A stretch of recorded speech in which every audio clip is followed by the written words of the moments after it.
morning, everyone. Thank you so much for joining our first of this semester's leadership development sessions. And this is a special one because we have some really amazing speakers on the panelists today. Our topic is leading versus managing. And I'm so grateful that you guys have joined us this morning. So please stay on until the end of the session. If you're a freshman, you don't know this, but my upperclassmen do. At the end of the session, if you are still logged on, I always do a raffle. So please stay on. Make sure that you get this free treats for you guys. So we're gonna get started. I will introduce you to our moderator for today. Her name is Asia Jones. She is a senior mass communications with a concentration in journalism. Correct me if I'm wrong. I think I'm right. Okay, within journalism. And so I'm going to turn it over to her again. Make sure. Oh, my name is Danielle Craig, Associate Director of the Office of Urella, Undergraduate Research, Experiential Learning, and Honors. And this is part of our Hornet Leadership Academy, where we just help to encourage and empower you as students to become the leaders that you are exactly where you are. So again, I appreciate you all for joining us. If you have not, please make sure you put your classification and your major in the chat. If you are an honor student, you get credit for attending this session. And also, if you work with Dr. Meredith, you'll get credit for this session as well. So at this moment, I'm going to go ahead and turn it to Asia Jones. And I look forward to this amazing discussion. Okay, hi everyone. Can you guys see and hear me clearly just to make sure I'm okay? Okay, hi everyone. As said before, my name is Asia Jones. I'm a senior here at Dell State, majoring in mass communications with a concentration in convergence journalism, and I'm the student worker for the Office of Urella under Ms. Danielle Craig. I thank you all for coming and showing your lovely faces. I just want to start by introducing our panelists. We have four for today. Correct me if I'm wrong. Miss Benita Johnson, Dr. Watson. I don't want to mess up your first name, so I'm so sorry. Miss Nikita Robbins and Mr. Andre Bogarty. I'm going to allow them to take the floor and introduce themselves and tell us a little bit about themselves. We can start with Mr. Bogarty, if that's okay. Hey, what's going on? I'm at work in my back cave. I work from home. My name is Andre Bogarty, Councilman Andre Bogarty, but Andre is cool. Uh, Native of Detroit, Michigan, veteran of the United States Air Force, and member of the greatest fraternity this side of heaven, the Omega Psi Phi Fraternity Incorporated. Uh, Additionally, I'm happy to be the councilman. I was elected about a year and a half ago to serve as the councilman at large for our great city of Dover, Delaware. I'm also an entrepreneur. And I also, while I'm not here in this capacity, I have to say that what I do from 9 to 5 is I am a human resource employee relations investigator with the federal government. I work for the federal government Census Department. Um, I always said Delaware State is near and dear to my heart. Hopefully one day I get a degree from there so I can officially be a part of the family. But I'm a graduate of Wilmington University with both my undergrad and grad degree from there. So that's a little bit about me. The most important people here are you, so I yield. Next, we can go with Dr. Watson. Good morning, everyone. I'm Dr. Claytreese Watson. I'm the Associate Provost for Academic and Student Services at Delaware State University. Just a little bit about myself. I am a member of the illustrious sorority Delta Sigma Theta Sorority Incorporated. So when you see my elephant in the background, that elephant has meaning. I take care of all things related to students on campus, issues, problems, concerns as related to academics. So I'm a strong advocate for students. I received one of my degrees from Delaware State University. All three of my degrees come from historically Black colleges and university, which include Norfolk State University for undergrad, Del State for my master's, and UMES for my doctoral degree in food science and microbiology. So I'm really happy to be here to talk about leadership. I think I have a little bit experience in that area. Thank you. Next, can we go with Miss Benita Johnson? Good morning, everyone, and thank you for putting on this this wonderful panel discussion. My name is Benita Johnson, and I am I'm proud to be born and raised in Washington, D.C., home of the Howard University Bisons. Although I did not attend an HBCU, it is near and dear to my heart. I was actually born at Freedman's Hospital, which is now part of the Howard University affiliate. I am currently living in Delaware. As my colleague said, I am not here in the official capacity of working for my agency, but I do work for the Department of Housing and Urban Development, where I have been here for 11 years. I have served 15 years in the federal government, working for the Department of Commerce Bureau of the Census, doing 2 decennials, as well as doing an internship with the National Labor Relations Board when I was a student at the University of Pittsburgh, getting my undergrad degree in public administration. So it is something that I highly encourage. If you are fortunate enough to get a federal internship, it is well worth the experience. And I thank you all. I look forward to this lively discussion, and I look forward to learning from the students as well as hopefully helping them as well. So thank you. And then last but certainly not least, Miss Nikita Robbins. Hi, so my name is Nikita Robbins Thompson. I am the new Director of Graduate Support Services for our graduate students. And prior to that, I worked with our student athlete population. I have been at Delaware State, I guess it'd be 5 years in November. My background has been in education. I am a school counselor trained. I too went to a HBCU. It was not Del State, it was North Carolina Central, but it is a part of the MEAC, so I see and interface with them often as a result of my work here at Delaware State. I guess what do I want to share? I am also a member of Delta Sigma Theta Sorority Incorporated, so the elephant does hold true and is very important to us. I'm also have a nonprofit called Trunks of Love, where I collect toiletry, bedding, and school supplies for students who are going to college. So I have some experience in leadership as well, and I think it'll be a lively discussion that we can learn and grow together. So thank you for having me. Thank you. I thank you all for coming out today and joining me on this discussion. I just want to start by saying this means a lot, being a student leader, a senior student leader transitioning into the workplace, learning how to manage and transition into being a proper leader in the real world is very important to me. So I'm just going to start out with my first question being, what does leadership mean to you? And it doesn't matter in what order you answer. You do not have to answer every question, but just shoot at us. Thank you. I'll take a stab at it. Leadership is very personal to me because I've had the pleasure of working under some really phenomenal leaders.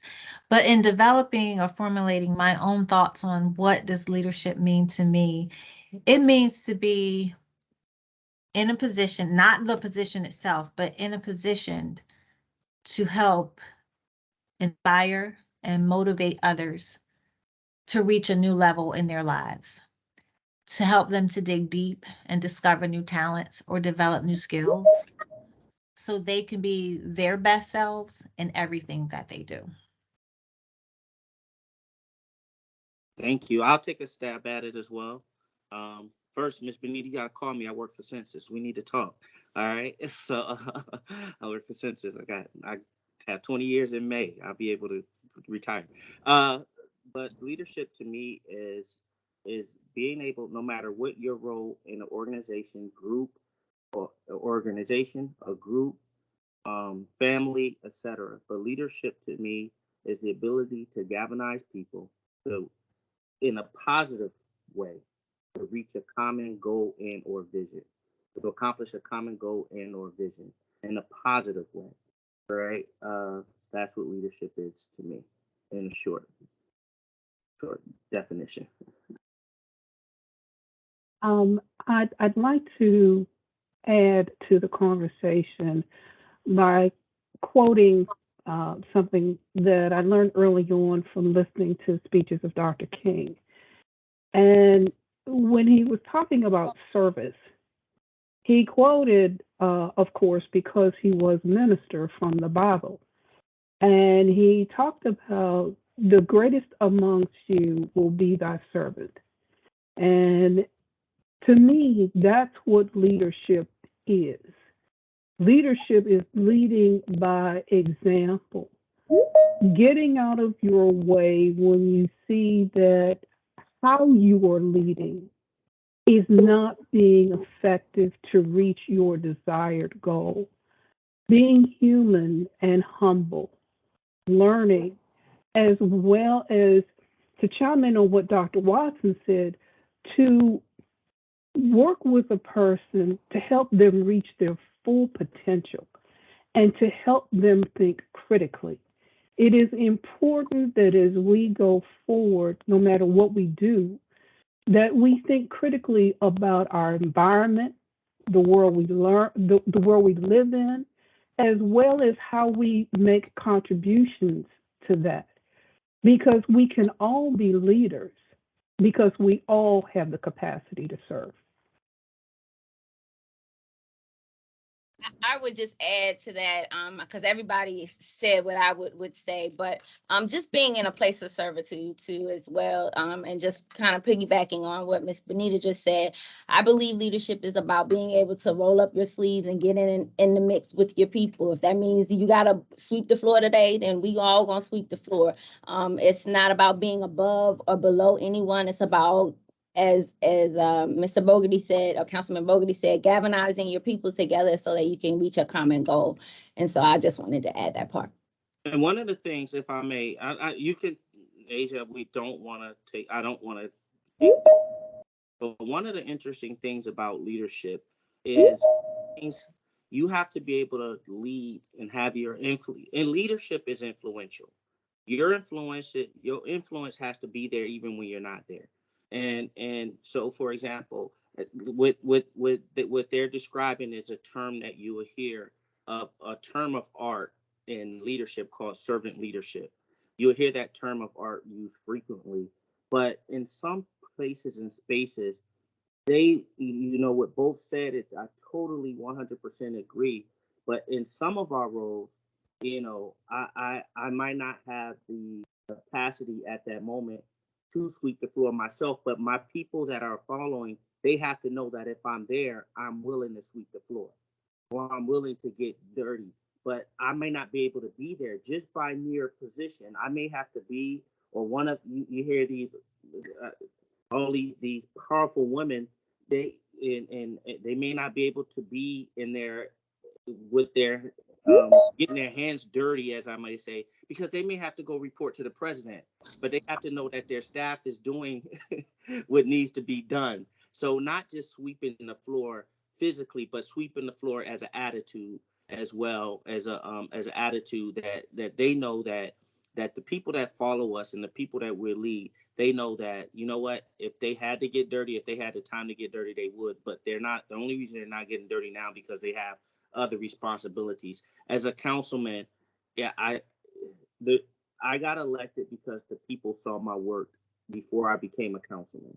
I was doing other things. I was active in the community. I was trying to advocate for other areas, and that's why people came to me and asked me to run.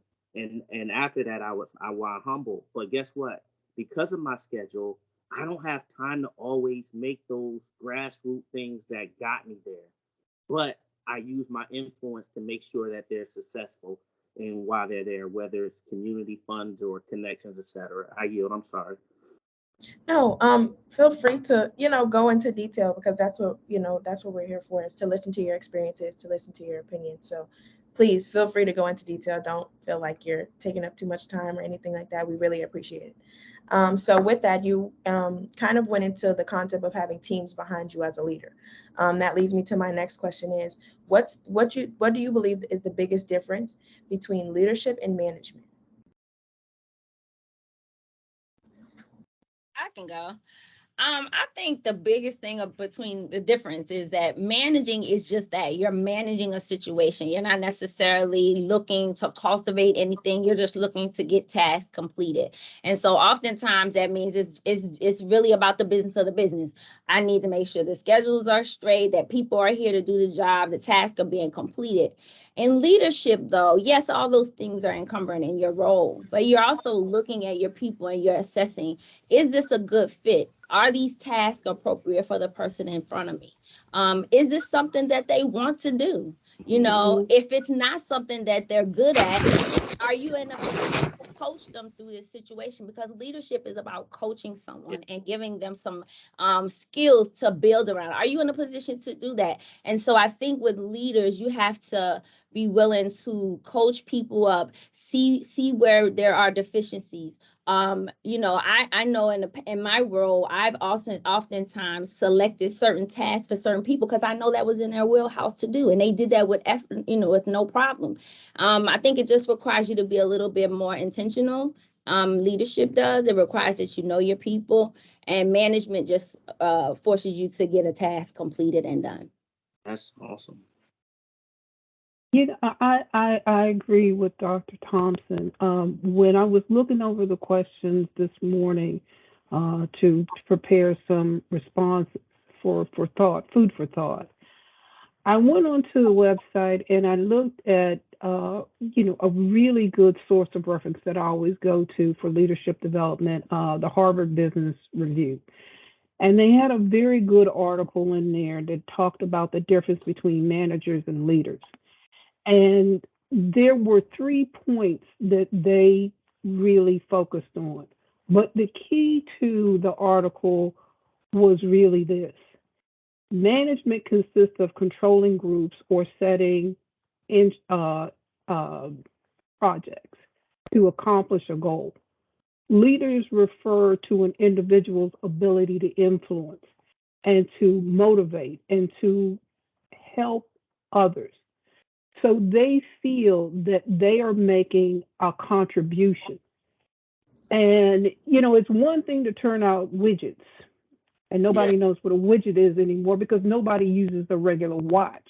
yeah. But it's one thing to say, okay, I've checked this off. I've done this project. I've completed this task for my supervisor. But it is another thing at the end of the year when you look at your professional performance evaluations Mhm. or look at what you can put on your resume or your leadership skills to say, they took an interest in me. They gave me an opportunity to run with this project. They gave me the opportunity to and valued my comments.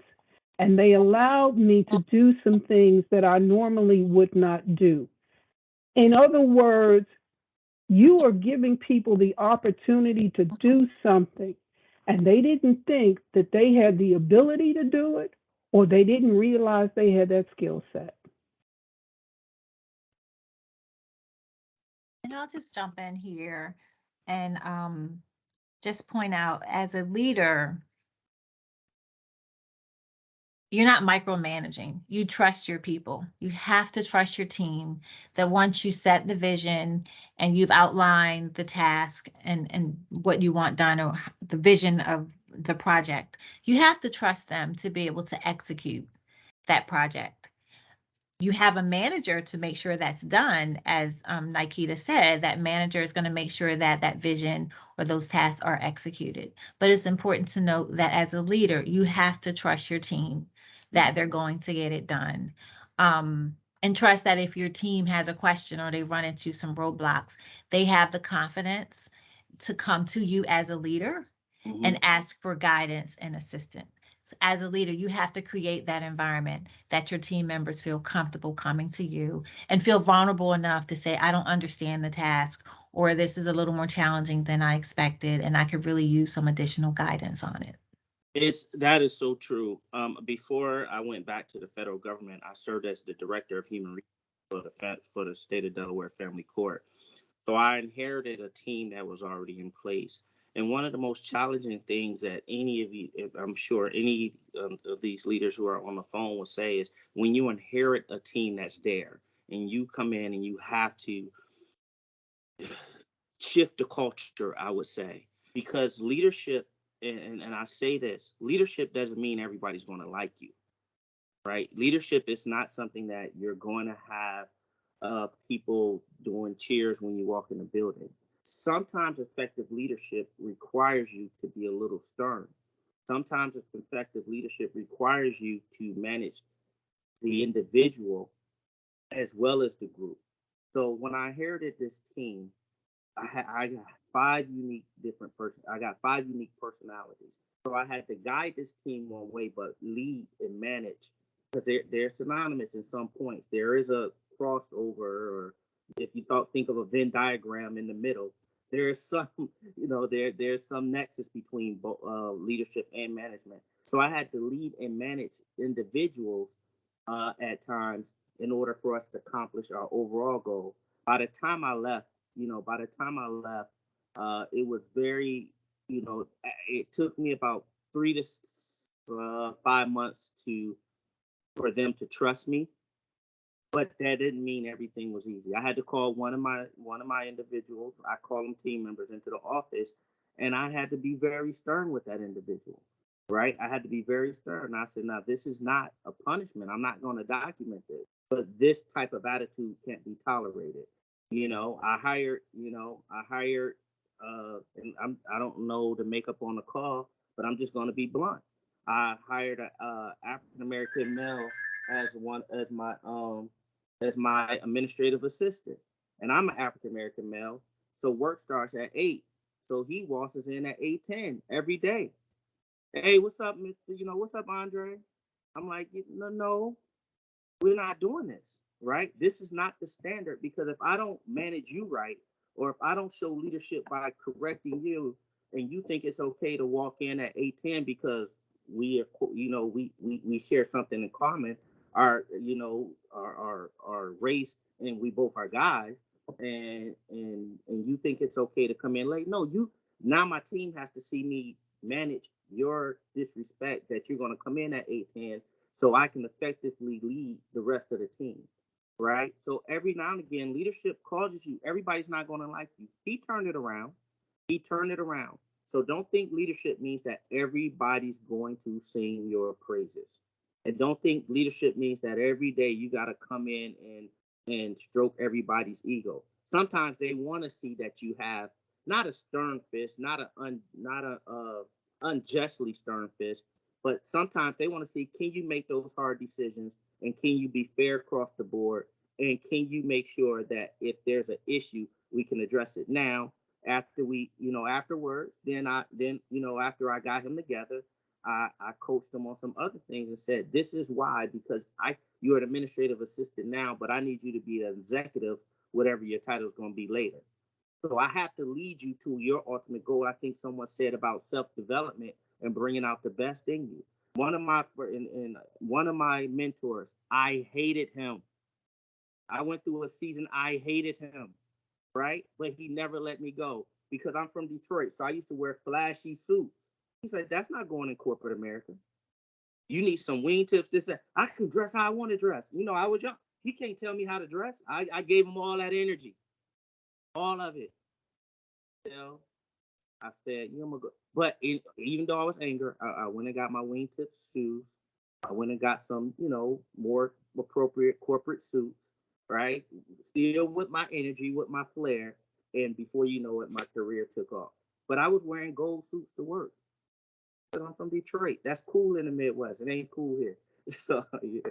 That's a great point, Andre, because as a leader, when you step into that leadership role, you need to understand that people are not going to like you, and it's not personal all the time.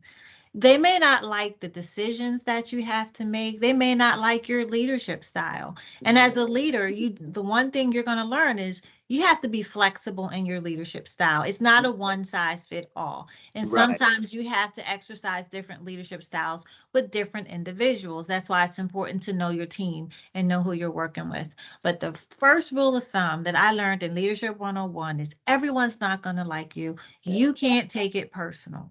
No. But I'm committed. For me, as long as my heart and my intentions are pure, I can be comfortable with the decisions that I have to make. And I make decisions that I don't necessarily like, but you follow the processes and the procedures of the institution that you work for.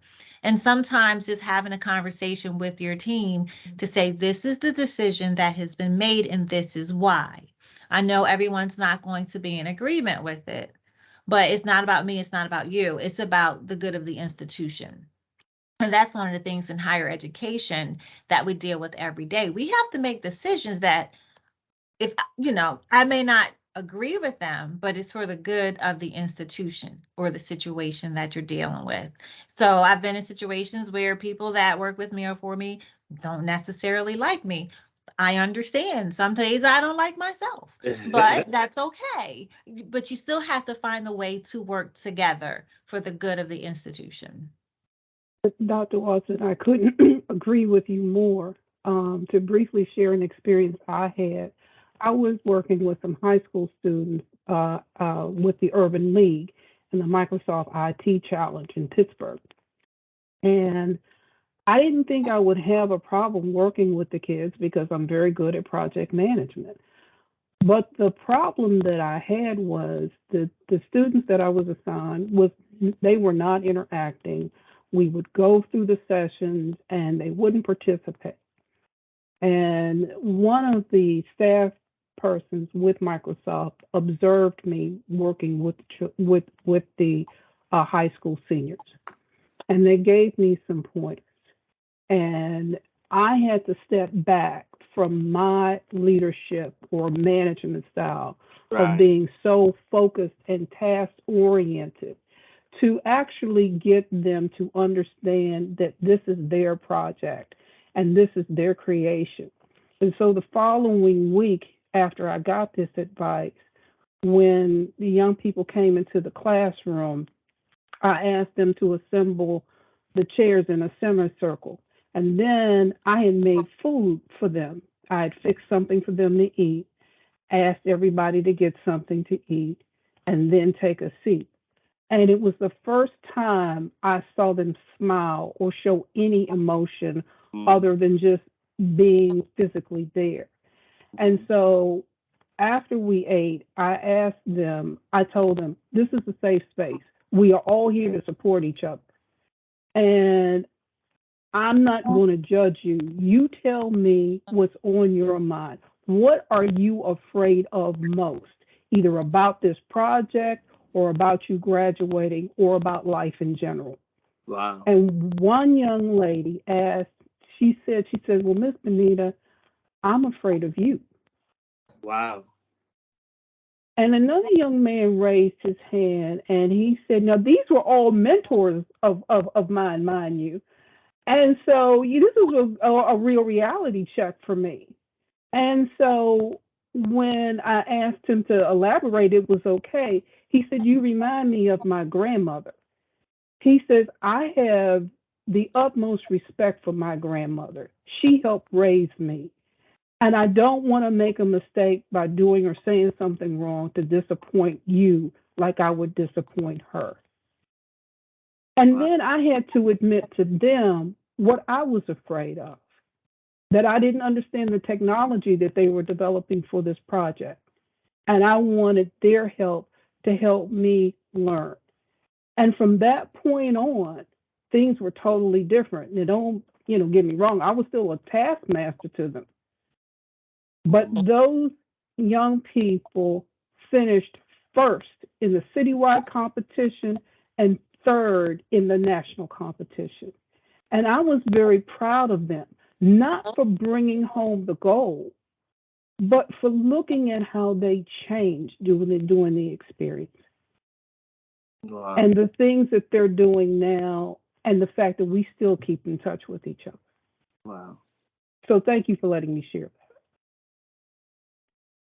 that. There's a term that I hear all the time in your hair, and it says, if your presence doesn't make an impact, your absence won't make a difference. It gets kind of modified in various arenas. But again, it says if your presence don't make an impact, your absence won't make a difference. And that's when, you know, even though I've been gone away from family court for a couple of years now, they still text me. They still call me boss, right? Or they still seek advice or some level of guidance. But again, I had one individual there who had some issues that probably could have got them terminated. But that's not my goal. What Miss Benita was saying is that, you know, effective leadership is sometimes taking an interest in what's going on within an individual or a group of individuals, right? Because if sometimes some of you all will lead organizations and they're so used to turnover. So they built their own little nucleus. They built their own little silo that say, well, this person only stays here 6 months. So we'll do this. And the biggest challenge is in every group that you inherit or someone there's always a lion. If you go through group dynamics and all that psychoanalytical stuff, you'll find out that there's always somebody behind the scenes that's kind of the leader of that peer group within amongst themselves. And you have to get to know who that person is and why why they carry themselves that way, because everybody has a innate consciousness to protect themselves, right? So they're going to protect themselves. You know, it could be personal, like she said, it was her grandmother. For me, I'll be honest with you, one of the challenges I had growing up and I was in the military, was hearing the voice of men because I didn't have a father. So every voice that I heard was made from a matriarch, from my mother, from my grandmother. So I was developed. So when a dude told me what to do, or a man told me what to do, I challenged that, because once I left the house, any man was more of a confrontation, kind of, right? As opposed to me accepting what that true mentoring was. So that was my problem in the military, listening to men telling me what to do, because I never really had any tell me what to do. So now I had to make that adjustment, even in my personal life, even fathering now to my sons and daughters, and I always have to be conscious that I'm not becoming scary myself, right? So leadership is for what it's cracked up to be. When these leaders walk outside and look at that term of director or deputy director or president of, it comes with a lot. Right, it comes with a lot. They say heavy is the head that wears the crown. And when you're walking in levels of leadership, not just organization, within your family, are you the one that they always call? You always got to have the answer. You're always the resource. Man, it gets draining. And the one thing I want to say, I don't know how much time you have, the first person you have to lead is yourself. You have to lead and manage yourself. Don't put more expectations on yourself. Don't wear yourself out. Don't overly burden yourself. You know, there are times we'll go the extra mile, but don't overly burden yourself. Don't cause yourself physical stress and all those things, because your body and everything within it will shut itself down. And guess what they're going to do? Post your job. And God forbid, let's go even deeper. They're going to serve chicken, green beans, mashed potatoes, and rolls at your funeral and say how great you are, and fight over your stuff because you didn't take care of yourself. Amen. Take care of yourself. I admit, because of my leadership roles and because of other things I haven't told you I do, I go to counseling. I'm cool, but I go to counseling, right? Because I want to make sure this morning I got up and took my walk around my neighborhood, because I want to make sure that I have balance. I don't know what your faith is, but I say my prayers or whatever it is, my meditation. Take care of yourself, because if you can't lead yourself, you can't lead others effectively, and it will show. You will have a bad day when you quote unquote pop off or an emotional breakdown. And guess what they're going to do? Told y'all. So take care of yourself. Lead and manage yourself. If you can't do it, you can't do it. If you can do it, and again, that doesn't mean everything's going to be easy. It just means take care of. I'm just going to read names. Tiffany. It says Tiffany B. Tiffany, you take care of yourself. Kyla, you take care of yourself. And Raven and Shonda and Dan. I just read names. I don't know them personally. I just see names. Take care of yourself. I appreciate that, because as a student leader, I think self-care and mental wellness is very important, and it's kind of taken for granted at our young age because we're told that our problems aren't as big, or we haven't hit that adult life yet, and things like that. Well, I had a whirlwind of a year in 2021, and I believe that when I began to take care of myself first, the year 2022 has turned around for me completely. So to put that into emphasis for all the students in here, to make sure if you're on the student leadership journey, or if you're even in life, I really think it's really important for us as students to take care of yourself, whether that's seeing the counseling center on campus because they are there and they're willing to help us, or seeing counseling in another source. I think that's really important. And I think that should be emphasized more on this campus, because mental wellness is something that's being taken for granted at our age. And it just really needs to be more out there, because it's kind of crazy how many people you would know have mental breakdowns. Me being one, I have them all the time, having mental breakdowns in their rooms by themselves and don't have anyone to talk to. So, hey, Agent, listen, I'm gonna sneak somebody in on here. I saw somebody pop in, and they think I'm gonna let them go. I hope Miss Danielle don't mind. We have Reverend Dr. Carol Harris on the phone. She's the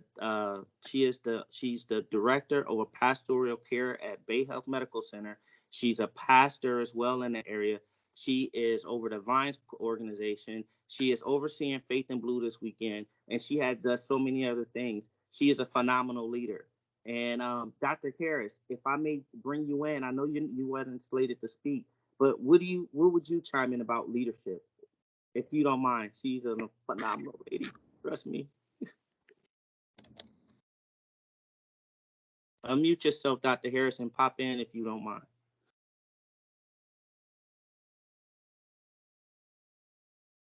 Well, maybe she didn't hear, but hopefully she'll join us. Hopefully she'll join us when she can, at least pop in when she pops in. But anyway, I yield again. So for students, can you guys please add any questions that you have in the comment section for the Q&A portion? I made a note in the comments, but just for students, if you have any further questions that may not be asked by me, feel free the floor is open to you to ask those questions as well later on. So just place those in the chat. I'm going to start by asking another question. What skills, and I don't want to say what skills are necessary for leadership, but what skills do you think are beneficial for people that have leadership tendencies, but may not be just right where they need to be? I'll take that one. I think the first thing is to self-awareness. Know what your strengths and your weaknesses are. Know the areas that you need to really work on, and be open to coaching. I would suggest any inspiring leader and people in leadership. I have a coach for continual coaching, because that's sort of, it's like a checking mechanism. Because sometimes you get so engrossed in what you're doing, and you may think you're doing well, but you have blind spots. So self-awareness is very important, and being open to criticism, constructive criticism, self-criticism. And I think that you have to be flexible. And what I mean by that is, I said earlier, leadership is not a one size fit all. You oftentimes have to switch leadership styles. But if someone asks me, what is your leadership style? My answer is always, I'm authentic. I'm going to be true to myself and to the organization that I work for and to people. And within that authenticity, you have other characteristics of leadership that, exist, but being flexible. Sometimes I have to be a transformative leader. Sometimes I have to be a transactional leader. Many times I am a servant leader. Because leadership is really not about you. You're serving others. And as a child of a minister, servitude was something that's my core. So I often, I look for ways to serve people and helping them to be better, helping them to achieve their goals. So I think that those are my key characteristics that I look for in myself. And just being vulnerable, you have to be vulnerable, right? Um, and sometimes we build these self-protection mechanisms, and we're always on the defense. And I'm testifying about myself. You're always on the defense, but you have to be vulnerable to accept those criticisms, to accept that coaching. And you need to have a person, a mentor that you can go to and talk about those things, because we are not all knowing, right? And there's someone else who's been in your shoes or going through the processes that you're going through. So you have to be willing to go and seek mentoring. That's what's going to make you better. That's going to help develop your leadership skills, and be open for opportunities. Um, there were many opportunities that came that I didn't feel like I was ready for. But I was like, okay, I'll try it. And I had my trepidations, but to be able to go in with an open mind and willing to learn, and that helps develop your leadership skills. I've gone through several different leadership positions throughout my career, and you build upon your experiences. One experience is going to prepare you for the next. The next experience is going to prepare you for your next. So I'm still growing as a leader. I haven't reached my goal, but I'm still growing. And everything that I go through, good and bad, I try to build upon it. I always ask, what lesson is there for me to learn in this situation? So thank you.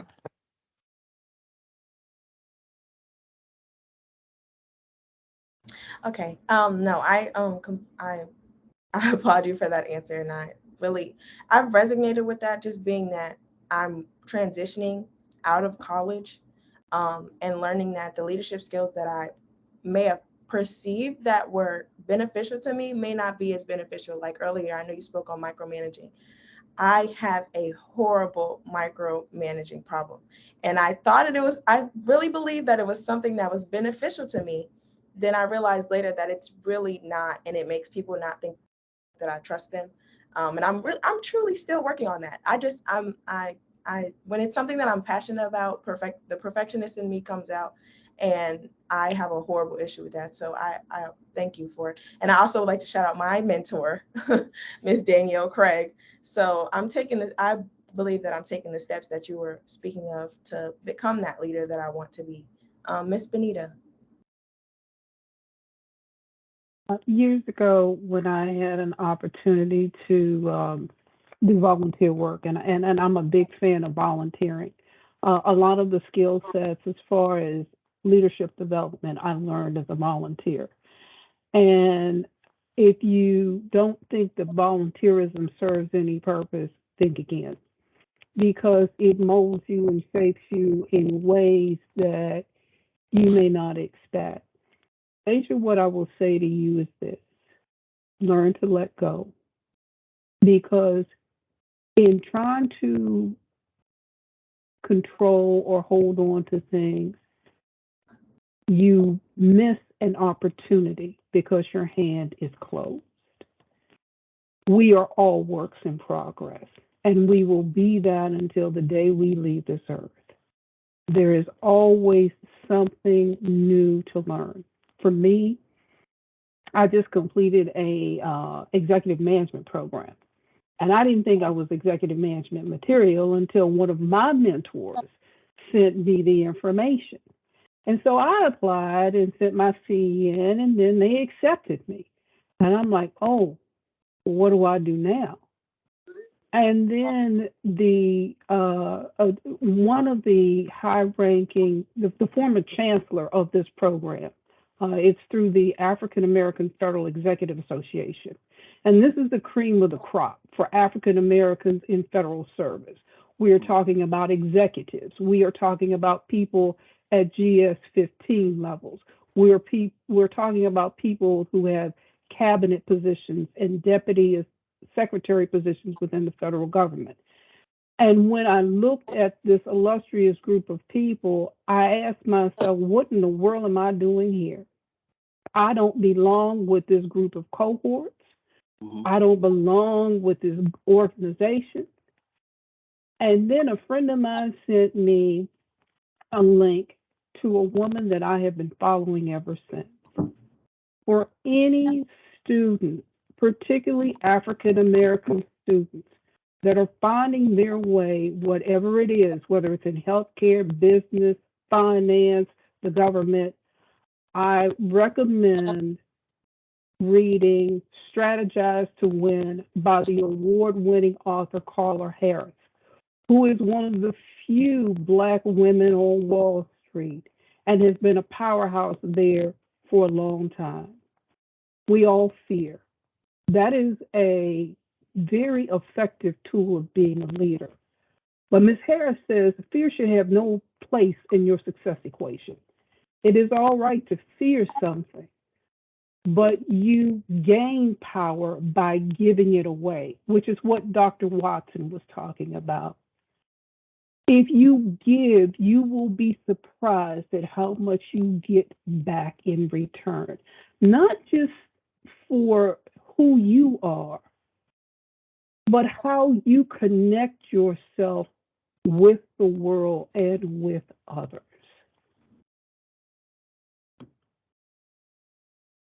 I'll just say I agree with both young ladies' statement, but I would also be a risk taker.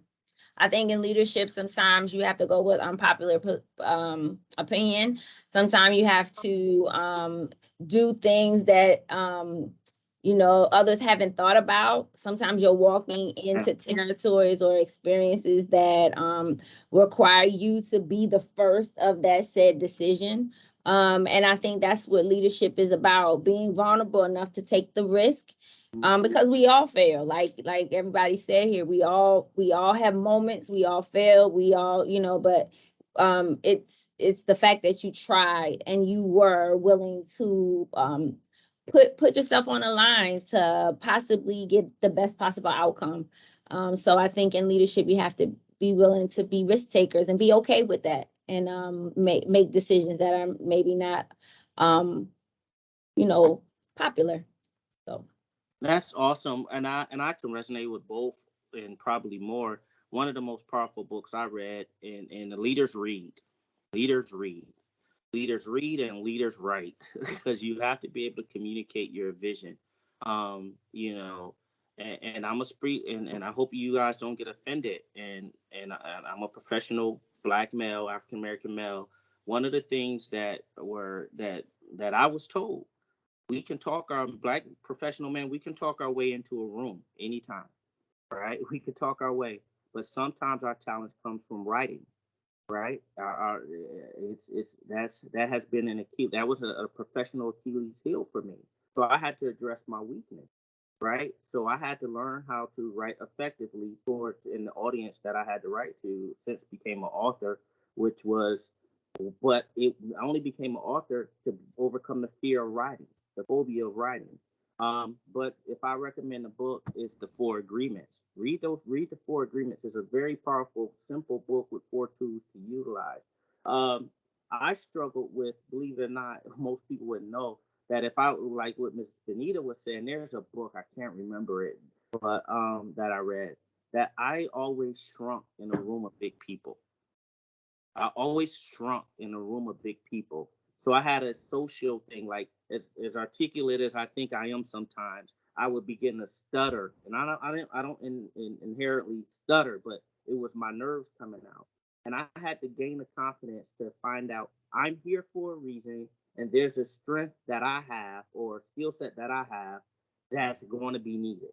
And once I find my niche, once you find your skill set, right, you utilize that skill set and you utilize that niche. You utilize what brings you to the table.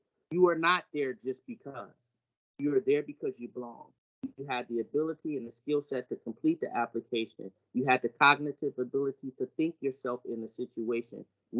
For some of us, we thought ourselves through some very tough times, whether it's completing our doctor's degree, whether it's relational issues, whether it's professional issues. So that same level that you had to lead yourself through, Miss Asia said she had to lead herself through some dark times herself through depression.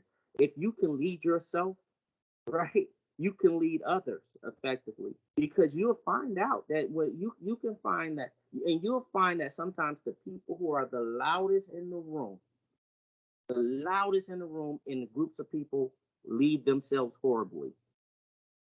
right? And they use it as a mask. They use it as a mask to cover up something, right? They use it as a mask to cover up something because they don't want you to discover their weakness. I'm here to tell you, you are absolutely, for not the fact that you're here, the fact that you're in college. If you I graduated high, I tell this story all the time. I graduated high school with 2.17. Probably if I put my resume up back at my high school and they didn't put the name up, they didn't put the name, and they say, what student y'all think this is? It wouldn't be me. Right? It wouldn't be me. But we had somehow, some way, we had to gather ourselves, lead ourselves out of a certain situation, lead yourself out of a certain situation to this point. So listen, the thing I want you to do is be excited about your future. Be excited that if you take on all this information, I'm looking at these powerhouses on campus. I wish I had access to powerhouses like you have on campus now. These powerful women, these powerful people, forget their sex. They're powerful people, powerful professionals that you can go to and have access to, right? Listen, utilize them, drain them, make them tired with information, right? Make them tired of them, make them tired of, and look, my phone is, I get calls all the time. Danielle called me at the last minute. I'm a filler in, but guess what?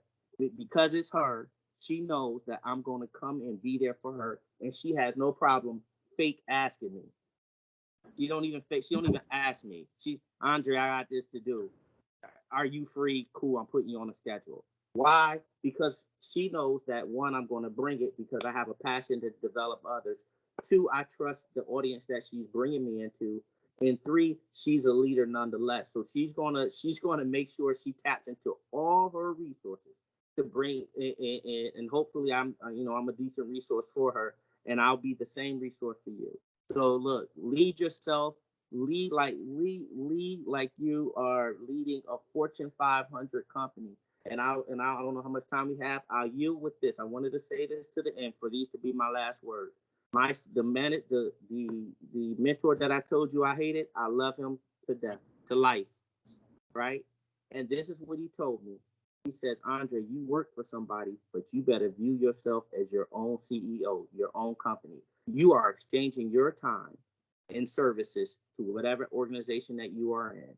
And once you view yourself as your own organization, and people pay you for that exchange of time, whether you do it in your entrepreneur state or in an employee state, you have to realize you're an asset to that company and you're there for a reason. So all you individuals, you're an asset to wherever you are. God bless you all. I don't know how much time we have. God bless you all.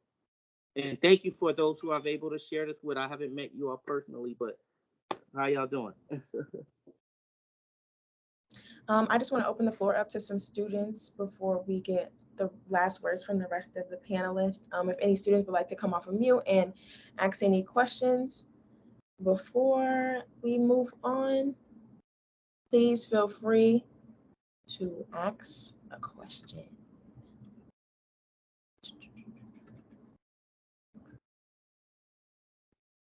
Give them a couple seconds. Don't be scared. Don't be shy. Please feel free to ask any questions you may have. I'm looking at a lot of familiar names. I know you guys should have questions. If not, I'm going to ask my final question. Just based off of, okay, sorry, let me reword. As you give your last words, I would appreciate if you could direct them towards fear and leadership, if that makes any sense. I would just like everybody to kind of give their last words in regards to fear and leadership. You can go in whatever order you please. Oh, I'll go. Fear is a part of leadership. Fear is a part of life. And I don't think you'll ever be without fear. You can ask Michael Jackson, you can ask the man who, the person on this call, anybody on this call. You have fear, but you do it anyway. Right? You press through it. There's a lot of people who have thought that it wasn't possible, but they did it anyhow. And then when they realize, like, wow, I'm capable of doing this. So I think as young leaders, you take the risk, as I said earlier, you do it anyway. You don't say no to it. If an opportunity comes, you and you don't understand the task before you, then you reach out to mentors or people who may have done the task before you. But I don't think fear is eliminated. I think you just press through it. So and also will just like to say you're never too small to make a difference. So whether you're in executive roles, whether you're the lunch lady behind the in the lunch line, I think that everybody has an impact and everybody has a job to do. And I believe that if you see that as your role in life, then you'll definitely ultimately become a leader. Well said. I'll go next. I say counter your fears with courage. And Nikita is right. You're always going to have fear. But as a leader, you also have to have courage. And when you find yourselves in situations, you discover that courage that you didn't know you had. You have to be courage enough, be courageous enough to lead yourself and in the decisions that you make. And as a young person, as a college student, every day you're making decisions that could negatively or positively impact your future. So have the courage to go against the crowd or the peer pressure and make a decision that's right for you. As a leader, you have to have courage. You have to have the courage to stand up against wrong, stand up for what's right. Sometimes you just have to have the courage to walk by yourself, stand by yourself. And I learned that in high school. I had to learn or build the courage to walk down the halls by myself because I was not going to succumb to peer pressure. So courage.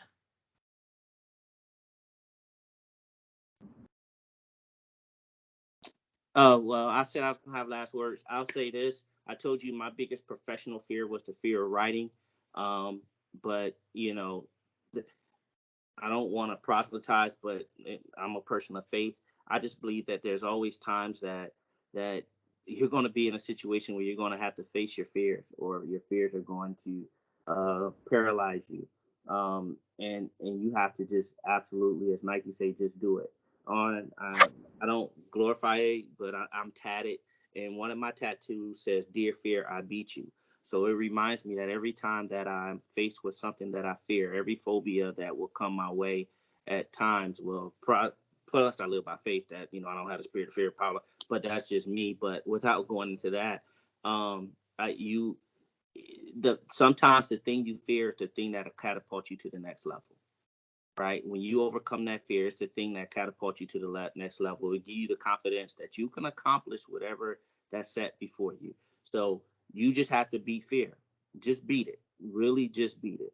And the truth of the matter is, once you get on the other side, you're like, man, that's it. I was scared of that.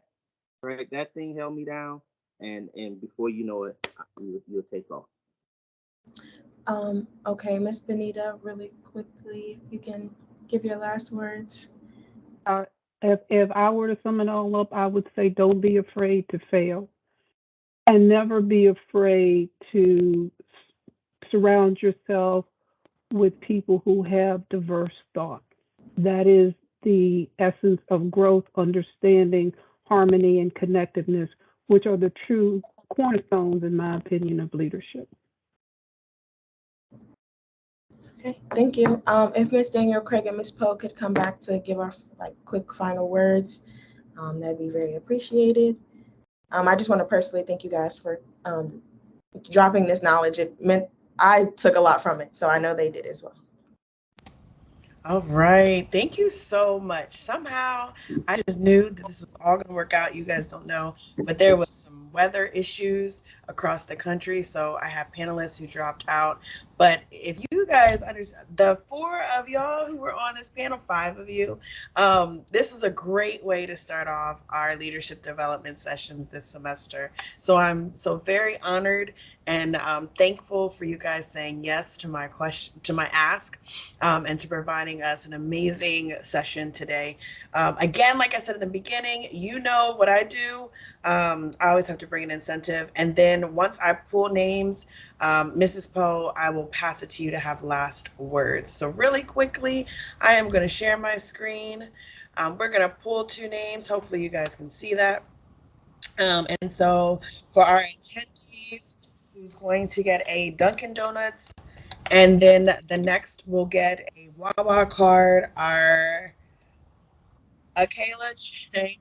I'm actually have my email in the chat to come and pick up your gift card. And then next, uh, Miss Craig, you can do it again because I'm in New York, so I won't be able to get it. You can give it to somebody else. oh, I can mail it to you. That's fine. It's fine. Okay. All right. And then Shamaya Young. Congratulations. Thank you for signing on. I appreciate you all for joining us again to the panelists. Amazing job. Thank you so much. I appreciate all of you for all of your input today. It was an amazing session. Asia, I'm so very proud of you. You did an amazing job as our moderator today. And so, Mrs. Poe, I give the floor to you. Thank you so much, Ms. Craig. I just want to thank each and every one of you for taking the time out to be able to share your valuable knowledge about leading versus managing. And hopefully our scholars were able to take that in to be able to apply it to their lives, whether it's today or tomorrow or in the future. And Ms. Asia Jones, I'm extremely proud of you for leading this panel. Your leadership skills just shone right on through today. So kudos to you. Again, thank you, Dr. Watson and Councilman Bogarty and Ms. Robbins, Nikita Robbins Thompson, of course, Ms. Craig, and then also Reverend Carol Harris for joining us, and also Ms. Dr. Benita Johnson. Thank you, thank you, thank you. And I hope you all have a great day. And we thank you again on behalf of the Office of URELA. Remember, it's always a great day at Delaware State University, home of the Hornet Nation. Have a good one. Bye, everybody. Thanks. Thank you. Bye-bye. Bye, guys.